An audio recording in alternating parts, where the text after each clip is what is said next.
Toronto FC drew Atlanta United FC 2-2 on Saturday night. Caldwell and Caroline Szwed here were pitch side at BMO Field. And there was a change in Greg Vanney starting 11 today. Nick Hagelin did not start. Chris Mavinga earned his first ever start for TFC. What do you think was going through Chris Mavinga's head tonight, Stephen? Well, I think obviously he came here to play, Caroline, and he was expecting that opportunity. And I think, again, because of the form of Nick Hagelin, it was difficult for him to get in the side.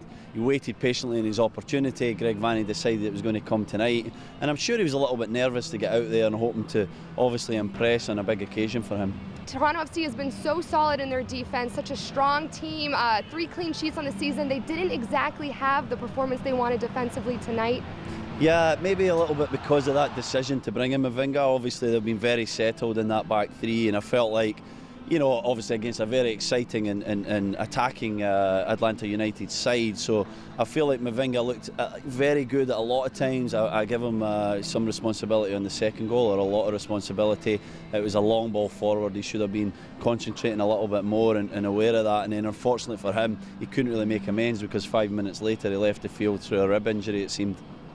Greg Vanney in the press conference mentioned that even though this is the result that they may not have wanted, this is one of the best performances he's seen his side play. The attacking play, I thought, by and large, the game was pretty well played, especially the first half. The intensity was there. We closed them, won a lot of balls in good areas. Just missed, I think, a couple actions with just slightly missed passes, slightly missed shots, and the opportunity, I thought, to really open up the scoring in the first half. And then, you know, they're quick in the counterattack, and we were on the first play, ball got knocked down into the backside of our midfield, and slow to sort of recognize that the next pass was going behind us, and the next pass went behind us. But for me, it was, for much of the game, it was our best performance of the year, I think, by quite a margin. Victor Vasquez, he had a big night, 2 assists. He seems a lot more comfortable on the ball. You know, he's generating play in the attacking third. Do you think he's meshing more into the midfield and the style of play for Toronto FC? Yeah, I do. I think that's a great point. I think like he's finding little pockets in areas where he should be playing. Early on, I feel like he was maybe a little bit deep trying to pick the ball up, especially last week as well. Tonight, he was finding the little areas, more in number 10 position, sometimes drifting wide, and having that freedom to do that. Giovinco and him were linking really quite well at times, just off Jose Altidore. I know that was something that Greg wanted to see from the team tonight. So all in all, attacking wise good, defensively a little bit disappointing. I think obviously there's still some issues there that they need to try and iron out, and they'll be disappointed playing against 10 men for 15 minutes that they didn't manage to find that answer in that winning goal. But no real concerns for me, maybe a little bit of worry through the 4 draws so far.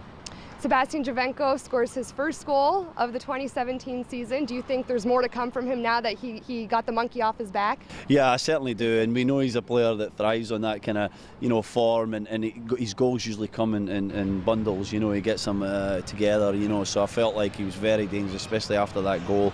You see his confidence left. You know, he's a very passionate player. He takes a lot of that on his shoulders, and I could see a little bit of tension in him the last few games. So it was nice to see him get that goal, relax a little bit, buzzing around there. I felt like he had the better of Gonzalez Perez for struggling to keep up with him. He was turning him, he was fouling him. It was a difficult night for the big Argentine defender. Toronto FC's back on the road next week against Columbus Crew. What do you think the Reds have to focus on? You know, they're not back at BMO Field, they're back on the road. So. Yeah. No, it's going to be difficult. It's always a tough place to go, Columbus, and they've been in good form. I think they lost tonight, which will be disappointing for them, so they'll expect a reaction to that. You know, you have 1 win and 4 draws. You're unbeaten. It's good form. I think it's the longest TFC have ever went unbeaten at the start of a season. So many positives. But if you don't back up draws with a victory, obviously, and it's a defeat, then the pressure mounts. So they'll be looking to get that win in Columbus, looking to go and assert themselves again. There's no doubt there's tons of quality in this side. They just got to try and, you know, take care of the minor details well. And when the opportunities come, they have to take them. Toronto FC is back at practice next week, so be sure to keep up with the team at torontofc.ca.